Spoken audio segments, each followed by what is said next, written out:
नमस्कार दोस्तों, मेरा नाम अंकित कुमार पाटीदार है। हम अपने सिक्स सिग्मा ट्यूटोरियल की जो सीरीज रन कर रहे हैं, इसमें येलो बेल्ट में आज हम एक महत्वपूर्ण चीज़ सीखने वाले हैं कि आपके जो सिक्स सिग्मा की जो पूरी टीम है उसे आप किस तरह से मैनेज करेंगे।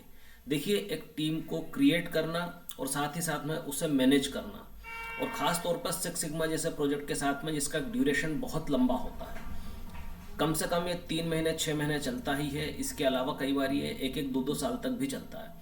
तो इस तरह की कंडीशन में आप अपने पूरे प्रोजेक्ट को किस तरह से रन करेंगे, किस तरह से अपनी टीम को मैनेज करेंगे, इसके लिए कुछ इम्पॉर्टेंट टिप्स हमने इस सेशन में डिस्कस करी हैं। और किस तरह से आप आपकी टीम क्रिएट करेंगे, कौन कौन से मेंबर्स इसमें रहेंगे, ये सारी कुछ बेसिक बेसिक चीज़ें हमने डिस्कस करी हैं।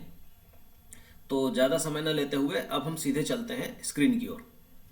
देखिए, आप जब सिक्स सिग्मा की टीम बनाएंगे तो सिक्स सिग्मा की जो टीम रहेगी इसमें ये कुछ लोग ज़रूर रहेंगे। एक तो रहेगा सिक्स सिग्मा लीडर, जो कि सिक्स सिग्मा के जो पूरे प्रोजेक्ट को लीड करेगा। साथ ही साथ में एक प्रोसेस ऑनर। प्रोसेस ऑनर वो व्यक्ति रहेगा जो कि उस प्रोसेस के ऊपर काम कर रहा है।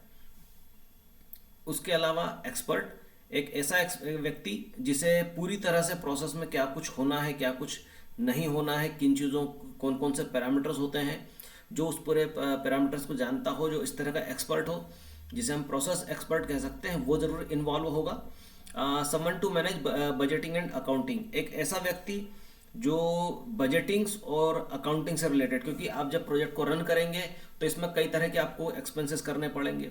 हो सकता है अगर आपने अपने प्रीमाइसेस से बाहर कहीं मीटिंग करी है तो आपको होटल के बिल्स, उसका आपको खर्चा लगेगा। आप अगर टीम को कहीं बाहर लेके जाएंगे आपको उसके एक्सपेंसेस लगेंगे। आप कुछ मशीनरी प्रोक्योर कर रहे हैं, उसके भी खर्च आपको लगेंगे।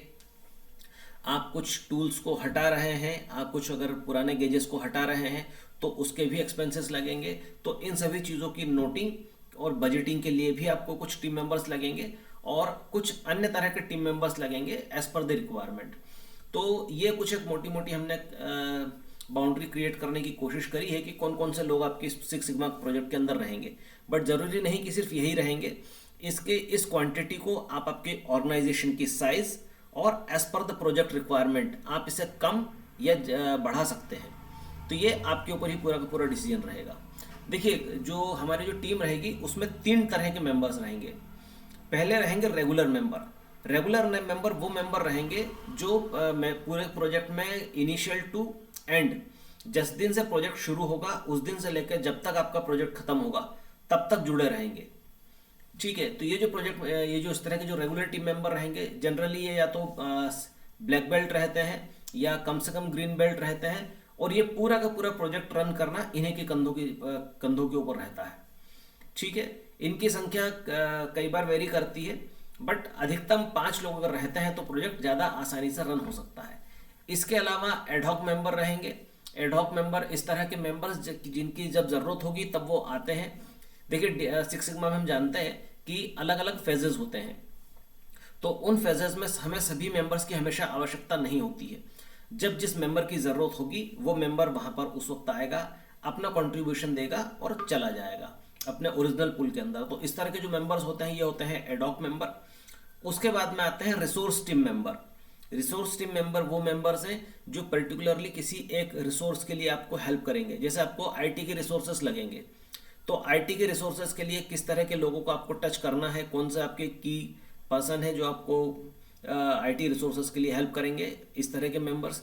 या हो सकता है फाइनेंसिंग के लिए आपको लगेंगे तो फाइनेंस डिपार्टमेंट के कुछ मेंबर्स लगेंगे। आप अगर मार्केटिंग रिलेटेड कोई प्रोजेक्ट कर रहे हैं तो मार्केटिंग डिपार्टमेंट के मेंबर। तो इस तरह से अलग अलग रिसोर्स टीम मेंबर्स भी आपकी इस टीम के अंदर रहेंगे।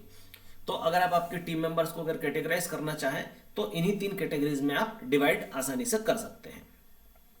चलिए, अब हम बात करते हैं टीम मेंबर्स के अंदर के क्या क्या रोल रहेंगे। तो देखिए, हमने यहाँ पे कुछ रोल डिसाइड किए हुए हैं। एक स्पॉन्सर या चैंपियन रहेगा। स्पॉन्सर या चैंपियन ऑर्गेनाइजेशन में जनरली टॉप मैनेजमेंट से लोग आते हैं जो ये समझते हैं कि इस प्रोसेस को उन्हें इम्प्रूव करना है। ठीक है, इसके बाद में बिजनेस या प्रोसेस ऑनर्स। प्रोसेस ऑनर से हमने भी डिस्कस किया है, इस तरह के लोग जो उस पर्टिकुलर प्रोसेस के ऊपर काम कर रहे हैं। इसके बाद में आते हैं six sigma leader. Six sigma leader मतलब वो लोग जो सिक्स सिग्मा की पूरे प्रोजेक्ट को रन करेंगे और जो समझते हैं कि सिक्स सिग्मा के किस टूल्स का कब उपयोग करना है। इसी के साथ में आते हैं प्रोजेक्ट मैनेजर्स, वो लोग जो पूरे प्रोजेक्ट को अलग अलग फेज में मैनेज करेंगे। साथ ही आते हैं टाइम कीपर, जो हर एक चीज़ का जो टाइम फ्रेम है उसे ना सिर्फ इनिशियली नोट करेंगे बल्कि समय समय पर उसे लोगों को रिमाइंड भी, या अलग जो टीम मेंबर्स हैं उन्हें रिमाइंड करवाएंगे, और रिमाइंड करवाने के बाद में प्रोजेक्ट को टाइम पे रखने की कोशिश करेंगे ताकि प्रोजेक्ट बहुत ज़्यादा स्ट्रेच ना हो। जो उन्होंने टाइम फ्रेम डिसाइड किया हुआ है उसी टाइम के अंदर काम खत्म हो जाए। तो टाइम कीपर एक इंपॉर्टेंट पर्सन होता है सिक्स सिग्मा प्रोजेक्ट के अंदर। और एक अन्य मेंबर्स को रखा जाता है जिसे हम कहते हैं स्क्राइबर या मिनट टेकर। देखिए, स्क्राइबर या मिनट टेकर का जो भी काम रहता है वो सिर्फ ये रहता है कि आप जब डिस्कशंस हो रहे हैं, जब प्रोजेक्ट की मीटिंग हो रही है, तो उस मीटिंग के अंदर वो आते हैं और minutes of the meeting note करते हैं, जो आपकी पूरी डिस्कशन हुआ है उसे कंपाइल करते हैं, सभी के साथ कम्युनिकेट करते हैं और इंश्योर करते हैं कि कोई भी पॉइंट मिस ना हुआ हो, या जो पॉइंट्स पिछली मीटिंग्स में डिस्कस हुए थे, जो इन पे कंसेंसस जनरेट हुआ था, क्या उन पॉइंट्स को इस मीटिंग में कंसिडर किया गया नहीं किया गया है। इस तरह की चीज़ों को ये लोग ध्यान रखते हैं। चलिए अब हम आगे चलते हैं। स्पॉन्सर या चैंपियन। देखिए, स्पॉन्सर या चैंपियन जो भी रहता है, या सीनियर लेवल के लीडर्स रहते हैं जो कि प्रोजेक्ट को हाई लेवल से ऑब्जर्व करते रहते हैं। जनरली ये ऑर्गेनाइजेशन के टॉप मैनेजमेंट के लोग रहते हैं। ब्लैक बेल्ट जो रहते हैं, black belt reports to sponsor या चैंपियन। जो ब्लैक बेल्ट रहते हैं, जिन्होंने ब्लैक बेल्ट होल्डर है, वो स्पॉन्सर या चैंपियन को रिपोर्ट करते हैं। Responsible for project result. देखिए, अल्टीमेटली जो प्रोजेक्ट का जो रिजल्ट आना है, चाहे वो सक्सेसफुल होगा या फेलियर होगा, उसकी जो संपूर्ण जवाबदारी आएगी, जो अल्टीमेटली जवाबदारी आएगी, वो आती है स्पॉन्सर के ऊपर या चैंपियन के ऊपर। तो इसलिए ये चाहे प्रोजेक्ट में डायरेक्टली इन्वॉल्व हो या ना हो, बट अल्टीमेटली रिस्पॉन्सिबल यही लोग रहते हैं, स्पॉन्सर या champion. Help in obtaining funds and resources. Sponsor और चैंपियंस का एक महत्वपूर्ण काम होता है कि आपका जो प्रोजेक्ट रन हो रहा है उसके लिए फंड्स और रिसोर्सेज की ज़रूरत होती है। देखिए, प्रोजेक्ट रन करना है तो पैसे आपको लगेंगे ही लगेंगे, धनराशि आपको लगेगी, जिसकी मदद से आप या तो नया इंफ्रास्ट्रक्चर खड़ा करेंगे, आप कुछ प्रोसेस के अंदर चेंज लेके आना है, कुछ मशीनरी इक्विपमेंट्स परचेस करना है तो उसके लिए फंड लगेगा। और रिसोर्सेज लगते हैं क्योंकि अलग अलग डिपार्टमेंट्स इन्वॉल्व होते हैं। आपको कई बार अलग अलग डिपार्टमेंट की जो प्रोसेस हैं उन्हें भी चेंज करवाना पड़ता है एज पर योर रिक्वायरमेंट। तो ये इस तरह के जो रिसोर्सेज रहते हैं उनका जो पूरा अरेंजमेंट है, वो अरेंजमेंट भी रिस्पॉन्सर या चैंपियन करवा के देते हैं। Coaching the team at charger stage. देखिए, जो स्पॉन्सर होते हैं उनका काम, जब आपकी जो टीम क्रिएट हो रही है उस समय उसे ना सिर्फ क्रिएट करना, बाकी उसको अपने ऑब्जेक्टिव बताना, उसका अपना व्यू पॉइंट बताना, ताकि ये समझा जा सके कि स्पॉन्सर क्या चाहता है। ये इस तरह की जो कोचिंग करने का जो काम होता है ये भी स्पॉन्सर या चैंपियन का होता है। टीम मेंबर डिसीजन, कौन कौन से लोग टीम के अंदर रहेंगे, कौन से नहीं रहेंगे, कौन से लोग किस स्टेज तक रहेंगे, उसके बाद में वो बाहर हो जाएंगे, इस तरह के सभी डिसीजंस स्पॉन्सर या चैंपियन के द्वारा लिए जाते हैं। कई बार अगर टीम मेंबर्स परफॉर्म नहीं कर पा रहे हैं, किसी कारण से उन्हें रिप्लेस करने की ज़रूरत है, तो वो डिसीजन भी स्पॉन्सर या चैंपियन के द्वारा लिया जाता है। रिसोर्स डिसीजन, कौन कौन से रिसोर्सेज यूज़ होंगे, किस तरीके से यूज़ होंगे और कितनी देर तक यूज़ होंगे, इस तरह के डिसीजन भी स्पॉन्सर या चैंपियन के द्वारा लिए जाते हैं। इसके अलावा और भी अगर टॉप लेवल से कोई अगर डिसीजन होना होता है जिसकी ज़रूरत होती है, तो वो स्पॉन्सर या चैंपियन के थ्रू ही रूट होते हैं। और कोऑर्डिनेशन का जो काम है, एक महत्वपूर्ण काम होता है पूरी टीम को अलाइन रखने का, वो स्पॉन्सर या चैंपियन के द्वारा किया जाता है। देखिए, अब होता है बिजनेस या प्रोसेस ओनर। अल्टीमेटली जो भी प्रोसेस का इम्प्रूवमेंट का जो बेनिफिट होगा, सबसे पहले अगर वो किसी को मिलता है तो वो मिलता है प्रोसेस ओनर को। तो ये रिसीवर होते हैं उस प्रोसेस की जो इम्प्रूव हुई है उसके बेनिफिट के। प्रोसेस ओनर डायरेक्टली एसोसिएटेड होते हैं प्रोसेस से, इसलिए वो जानते हैं कि प्रोसेस के अंदर क्या कुछ हो रहा है, क्या किया जा सकता है और क्या कमियां हैं।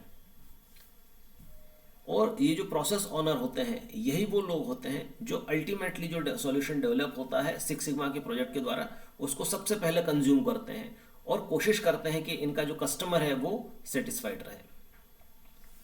देखिए, सिक्स सिग्मा लीडर्स जो रहते हैं इनका एक महत्वपूर्ण रोल होता है पूरे के पूरे सिक्स सिग्मा प्रोजेक्ट के लिए। इसमें जो सिक्स सिग्मा लीडर हैं जनरली ये ब्लैक बेल्ट या ग्रीन बेल्ट होल्डर रहते हैं। ये रेगुलर जो वर्क होता है उसे मैनेज करते हैं। Help in project team member selection, एक प्रोजेक्ट के अंदर किस किस तरह के टीम मेंबर्स की ज़रूरत होगी इसका डिसीजन करते हैं। जो हर एक फेज़ है जैसा कि हम जानते हैं सिक्स सिग्मा के अंदर 5 फेजेस होते हैं जिसे हम डीमैक कहते हैं, डिफाइन, मेजर, एनालाइज, इम्प्रूव और कंट्रोल। तो हर एक फेज के अंदर सिक्स सिग्मा लीडर अपना कंट्रीब्यूशन देता है ताकि उस प्रोजेक्ट को लीड प्रॉपरली किया जा सके। सिक्स सिग्मा लीडर अपने नीचे की जो टीम रहती है उसे एजुकेट भी करते हैं और सपोर्ट भी करते हैं। Educate in the term of how to use the tool, और सपोर्ट अगर किसी तरह की कोई प्रॉब्लम हो रही है पर्टिकुलर टूल को यूज़ करने में तो उसके लिए हेल्प भी करते हैं।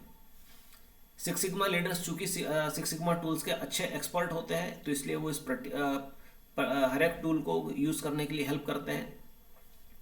सिक्स सिग्मा लीडर्स का एक और काम होता है टाइम मैनेजमेंट करना, डिसीजन लेना और प्लानिंग करना।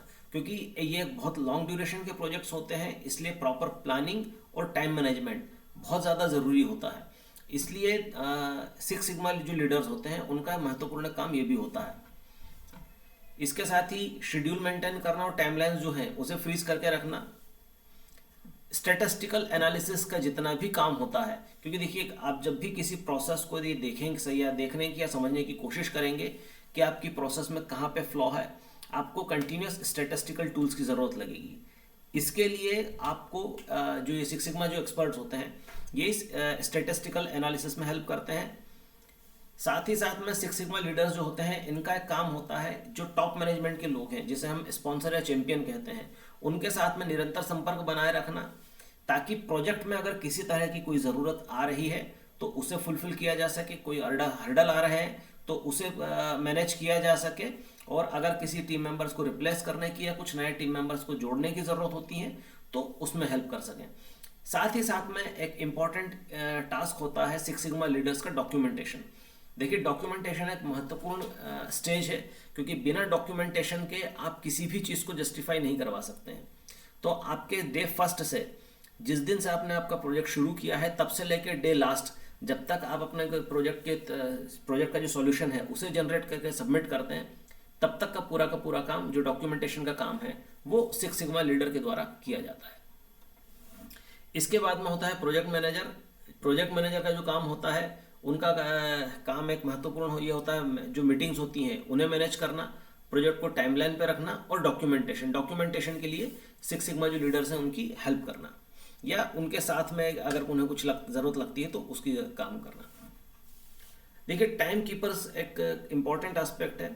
टाइम कीपर्स की ज़रूरत हमेशा नहीं होती है, बट मीटिंग्स वगैरह को समय पर रखने के लिए और इस चीज़ का ध्यान में रखने के लिए कि हमने जो प्रोजेक्ट का स्कोप डिसाइड किया है उससे बाहर नहीं जा रहे हैं, इसके लिए टाइम कीपर की बहुत ही ज़्यादा ज़रूरत होती है। पर ये टाइम कीपर को रखना या नहीं रखना ये डिपेंड करता है प्रोजेक्ट की साइज, ऑर्गेनाइजेशन और उस समय की सिचुएशन के हिसाब से। अब हम अगले इस पे चलते हैं। एक होता है स्क्राइब या मिनट टेकर। देखिए स्क्राइब या मिनट टेकर का जो काम होता है कि आप जब मीटिंग कर रहे हैं उस मीटिंग के दौरान जितने भी इंपॉर्टेंट पॉइंट जिनके ऊपर कंक्लूजन पे पहुंचा गया है या कंसेंसस जनरेट हुई है उसे नोट करना, कम्युनिकेट करना, और साथ ही साथ में जब भी ज़रूरत होगी अपने जो रिकॉर्ड्स हैं, जो मिनट टेक्स्ट के जो उन्होंने मिनट्स लिए थे उन्हें कम्युनिकेट करना और ये बताना कि अब आगे कौन कौन सी मीटिंग्स में कौन कौन से पॉइंट्स के ऊपर डिस्कस किया जाना है। ये सारे जो डिस्कशंस रहते हैं ये मिनट टेकर या स्क्राइब के द्वारा किए जाते हैं, या इस तरह के जो डिसीजंस रहते हैं वो स्क्राइब या मिनट टेकर के द्वारा किए जाते हैं। देखिए ज़रूरी नहीं है कि आप ये लें, बट जनरली एक सामान्य प्रैक्टिस ये रहती है कि मिनट टेकर्स को रखा जाता है। खास तौर पे अगर बड़ी ऑर्गेनाइजेशन है तो वहाँ पे ज़रूर रखा जाता है, क्योंकि ये जो पूरा काम है मिनट टेकिंग का या स्क्राइबिंग का, ये काम सिक्स सिग्मा के जो प्रोजेक्ट लीडर है वो नहीं कर पाते हैं, क्योंकि वो लोग डिस्कशन में इन्वॉल्व होते हैं। तो ये एक ऐसा व्यक्ति होता है जो डिस्कशन में कम इन्वॉल्व होके अपना जो क्लेरिकल वर्क है उसमें ज़्यादा इन्वॉल्व होता है। देखिए अब हम बात कर रहे हैं हमारे नेक्स्ट स्टेप की जो आपका जो प्रोजेक्ट है, प्रोजेक्ट की टाइमलाइन, शेड्यूलिंग और माइलस्टोन किस तरह से किया जाए। तो आप जब भी प्रोजेक्ट को आप प्लान करते हैं इसमें आपको टाइमलाइन का बिल्कुल ध्यान रखना है, क्योंकि देखिए हर एक प्रोजेक्ट के अंदर बहुत सारे अलग अलग फेज़ होते हैं। तो प्रोजेक्ट आज आपका किस फेज़ पे है, उस फेज़ के हिसाब से कौन से टाइम्स को आपको फॉलो करना है, कि आपको कि उसकी क्या शेड्यूल्स रखनी है और कौन कौन से माइलस्टोन है, इनका ध्यान रखना बहुत ही ज़्यादा ज़रूरी होता है। देखिए जब आप फेज़ बेस्ड टाइमलाइन के ऊपर काम कर रहे होते हैं, है ना, तो फेज़ बेस्ड टाइमलाइन के अंदर आपको हर फेज़ के लिए आप कुछ ना कुछ एक समय डिसाइड करते हैं। जैसे हमने यहाँ पे हमने जो टाइमलाइन बनाई है, इसको हमने फेज़ बेस्ड बनाया है।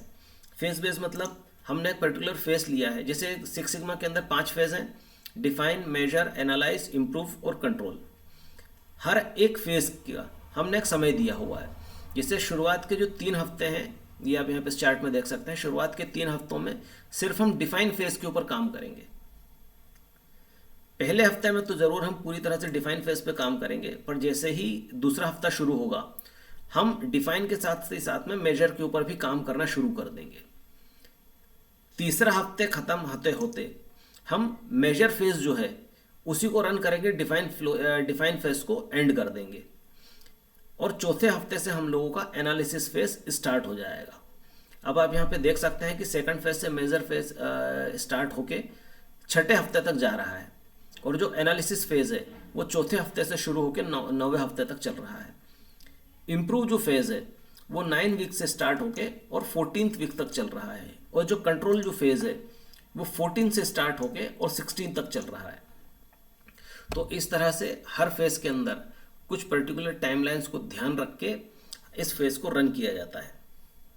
देखिए ये जो टाइमलाइन होती है ये बिल्कुल फिक्स नहीं होती हैं कि इन्हीं टाइमलाइंस के ऊपर काम किया जाएगा, क्योंकि जैसे जैसे आप प्रोजेक्ट को रन करते हैं वैसे वैसे आपको पता चलता जाता है कि आपकी नई रिक्वायरमेंट क्या हो सकती है। तो कई बार जो टाइमलाइन है ये वेरी करती है। इसका वेरिएशन जैसे जैसे चेंज होगा वैसे वैसे आपकी जो फेज़ है उस फेज़ के अंदर जो टाइमलाइंस है उसमें भी चेंज आता जाएगा। इसलिए प्रोजेक्ट को समय पे कंप्लीट करने के लिए ये ज़रूरी है कि जो टाइमलाइंस डिसाइड की हुई हैं उनको फॉलो किया जाए और कोई भी गलती ना रखी जाए। चलिए अब हम चलते हैं अपने नेक्स्ट स्टेप पे। देखिए हमने जहाँ पे बात की थी फेज़ बेस्ड टाइमलाइन की, इसमें हम जानते हैं कि जो फेज़ है इसका समय आगे पीछे हो सकता है। क्यों हो सकता है? क्योंकि हमने एक एक एक्टिविटी के ऊपर ज़्यादा ध्यान नहीं दिया है। इसलिए अब एक और फेज़ होता एक और तरीका होता है अपने प्रोजेक्ट को समय पे रखने के लिए, critical path method. Critical path method में हम एक क्रिटिकल पाथ को आइडेंटिफाई करते हैं जिसके कारण हमें सबसे ज़्यादा समय लगना है। जैसे ये आपको एक मैं एग्जांपल के साथ में आपको दिखा सकता हूँ कि ये जो प्रोजेक्ट है ये लेफ़्ट टू राइट स्टार्ट हो रहा है। अगर एक पर्टिकुलर नोड को देखा जाए तो यहाँ से यहाँ तक जाने में हमें 3 दिन का समय लगेगा। यहाँ से यहाँ तक हमें यहाँ पे 3 मंथ हमको समय लग रहा है, यहाँ पे 4 मंथ का समय लग रहा है। अगर मैं एक प्रोजेक्ट को पर्टिकुलर फेज़ टू फेज़ अगर चलता हूँ तो 3 मंथ, 1 मंथ और 3 मंथ, मतलब इस प्रोजेक्ट को कंप्लीट होने में यहाँ से यहाँ तक के मूवमेंट के लिए मिनिमम जो कितना समय लगेगा, 3, 4 और 3, 7। इसी तरह से अगर आप इस रूट को फॉलो करते हैं तो भी आपको मिनिमम 7 डेज लगना ही लगना है। दैट मीन्स इस फेज़ की इस एक्टिविटी को अगर ध्यान में रखा जाए और इसे कंट्रोल में रखा जाए, सबसे ज़्यादा फोकस अगर इन एक्टिविटीज़ के ऊपर किया जाए तो प्रोजेक्ट बिल्कुल समय पे पूरा हो जाएगा। अन्यथा समय पर पूरा होने में समय लगेगा। तो यही है क्रिटिकल पाथ मेथड, जिसमें हम एक एक जो क्रिटिकल रूट है जो सबसे ज़्यादा समय लेने वाला है उसके ऊपर ध्यान रखते हैं। साथ ही साथ में आप यहाँ पे फेज़ बेस्ड टाइमलाइन में देख सकते हैं कि हमें पता नहीं चल रहा है कि कौन कौन सी एक्टिविटी कितना समय कंज्यूम कर रही है, बट यहाँ पर आपको थोड़ा सा एक डिटेल व्यू मिलता है। तो इसलिए क्रिटिकल पाथ मेथड, अगर आपका प्रोजेक्ट कॉम्प्लेक्स है और अगर आप उसमें एक एग्जैक्ट पिन पॉइंट अगर इन्फॉर्मेशन जनरेट करना चाहते हैं तो आपको क्रिटिकल पाथ मेथड का यूज़ करना चाहिए। पर याद रखें कि जब भी आप क्रिटिकल पाथ मेथड का यूज़ करेंगे इसमें आपको बहुत ज़्यादा इन्फॉर्मेशन की ज़रूरत पड़ेगी और बहुत ही ज़्यादा इनपुट्स जो हैं उनकी ज़रूरत पड़ेगी। देखिए क्रिटिकल पाथ मेथड को जो डायग्राम आपने जो देखा है उसे आप किस तरह से बना सकते हैं उसका भी हमने एक 6 स्टेप बनाई है। वैसे क्रिटिकल पाथ मेथड को जो डायग्राम है इसे बनाने के लिए एक साइंटिफिक मेथड है, वो एक अपने आप में ही एक अलग टॉपिक है जो कम से कम आधे से 1 घंटे का समय लेगा। अगर समय रहा तो हम अपने आने वाला किसी सेशन में इसकी पूरी डिटेल डिस्कशन करेंगे कि किस तरह से आप क्रिटिकल पाथ मेथड का डायग्राम बनाएंगे, साथ ही साथ में उसके कुछ एग्जांपल्स भी लेंगे। बट फिर भी यहाँ पे समझने के लिए हमने यहाँ पे कुछ पॉइंट्स डिफाइन किए हुए हैं, आप उन्हें पढ़ सकते हैं, स्क्रीन के ऊपर दिख रहे हैं। सबसे पहला क्या है, identify the critical need and activities to complete the project और फेज ऑफ ए प्रोजेक्ट। जैसे यहाँ पे देख सकते हैं कि कौन कौन सी एक्टिविटीज से आपको होके गुजरना है, आप उन्हें आइडेंटिफाई करेंगे। Put critical activities in order, कौन सी एक्टिविटी कब होनी है, किसके बाद में कौन सी एक्टिविटी होनी है, इन सभी को एक पर्टिकुलर ऑर्डर में रखेंगे। Assign a time to each task, हर टास्क को कंप्लीट करने में कितना समय लग रहा है उसको आप यहाँ पे नोट करेंगे। Create a diagram of the task, stacking simultaneous parallel process and including time figures. इसी के साथ में आप डायग्राम बनाएंगे, स्टैकिंग साइमल्टेनियस पैरेलल प्रोसेसिंग करेंगे और फिगर्स को जो है टाइमली पिन करेंगे कि कौन कौन से टास्कों को कंप्लीट करने में कितना समय लग रहा है। Draw a critical path through the diagram, ये जो डायग्राम है अपने अल्टीमेटली आपको जो डायग्राम तैयार होगा उसके हिसाब से आप ये भी आइडेंटिफाई करेंगे कि क्रिटिकल पाथ कौन सा है। जैसे यहाँ पे क्रिटिकल पाथ आपके 2 बन रहे हैं, एक ये है और साथ ही साथ में एक ये वाला है। ये दोनों में से एक भी अगर डिले करेगा तो आपका प्रोजेक्ट लेट होगा। Add up the longest time for each section, तो ये हमने यहाँ पे इसी जो एग्जांपल दिया हुआ है, इस एग्जांपल की मदद से आप देख सकते हैं कि हमने क्रिटिकल पाथ मेथड आइडेंटिफाई कर लिया है। देखिए हमने अभी तक 3 तरीकों के बारे में बात की है जब हमने डिस्कशन शुरू किया था, टाइमलाइन, शेड्यूलिंग और माइलस्टोन। तो हमने फेज बेस्ड टाइमलाइन किस तरह से हो सकती है, हमने इसको लेकर डिस्कशन किया है। क्रिटिकल पाथ मेथड किस तरह से यूज़ किया जा सकता है उसके बारे में बात की है। अब हम माइलस्टोन मीटिंग्स क्या होती हैं और किस तरह से आप कर सकते हैं। देखिए माइलस्टोन मीटिंग्स इंटरनल, जब आपका सिक्स सिग्मा का प्रोजेक्ट रन कर रहा है तो उसमें इंटरनली भी होता है। इंटरनली मतलब आपके सिक्स सिग्मा की जो पूरी टीम है वो लोग भी आपस में माइलस्टोन मीटिंग्स करते हैं, ताकि हर फेज के अंदर जो टीम के लोग इन्वॉल्व हैं वो लोग अपना कंट्रीब्यूशन दे सकें और शो कर सकें कि उनके कहाँ कहाँ पे क्या क्या प्रॉब्लम्स आ रही हैं।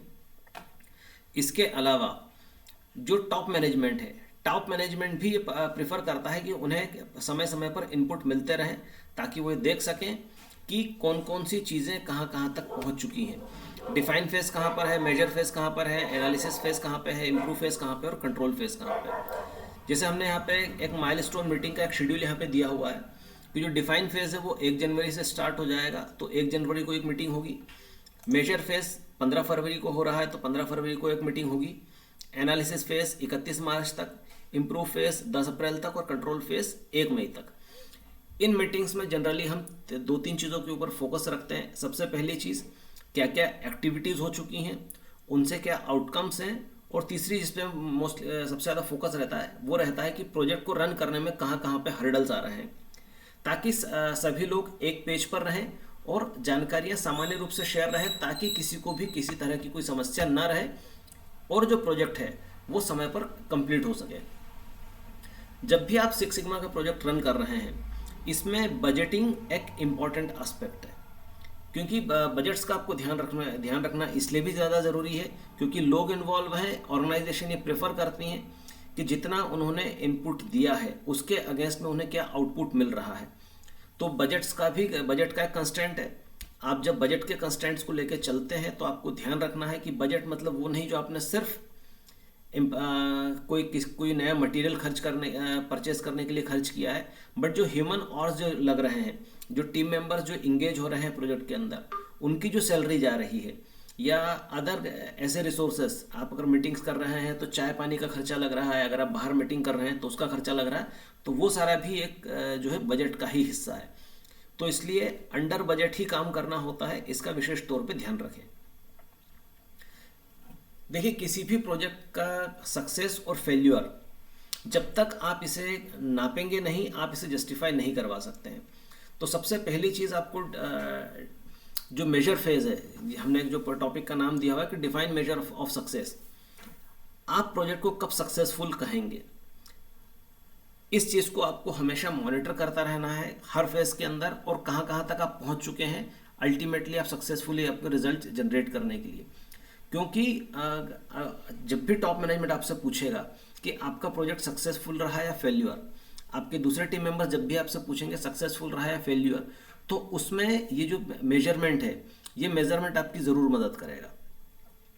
सपोज करें एक प्रोडक्ट है, आपका टारगेट था कि आपको उसकी जो पर यूनिट कॉस्ट है, मैन्युफैक्चरिंग कॉस्ट है, उसे 40 पैसे तक लेके जाना है, 40 पैसे कम करना है। 40 पैसे अगर आपको कम करना है और अगर आप उसे 35 पैसे कम कर पाए हैं या 45 पैसे कम कर पाए हैं, तो ये एक सक्सेसफुल पैरामीटर्स हो सकता है आपके प्रोजेक्ट की सक्सेस और फेलियर को बताने के लिए। तो इसलिए आप जब भी प्रोजेक्ट स्टार्ट करें, इस चीज़ का हमेशा ध्यान रखें कि आप अपने प्रोजेक्ट की सक्सेस को और फेल्योर को किस तरह से मेज़र करेंगे। अगर आपने इस सक्सेस और फेल्योर को सही तरह से मेज़र कर लिया तो आपके सिक्स सिग्मा प्रोजेक्ट को सक्सेस होने से कोई भी नहीं रोक सकता है। या अगर आप फेल भी होते हैं तो आपको पता रहेगा कि आपके प्रोजेक्ट में आपने कितने परसेंटेज आपने सक्सेस मिली है और कितना परसेंटेज आपका जो प्रोजेक्ट है वो फेल रहा है। तो ठीक है दोस्तों, आज हमने सिक्स सिग्मा को लेकर एक बहुत ही इंपॉर्टेंट टॉपिक के ऊपर डिस्कस किया है। अगर आपको मेरा ये एफर्ट्स पसंद आ रहे हैं तो प्लीज़ आप चैनल को लाइक, सब्सक्राइब, शेयर और कमेंट ज़रूर करें। Thank you.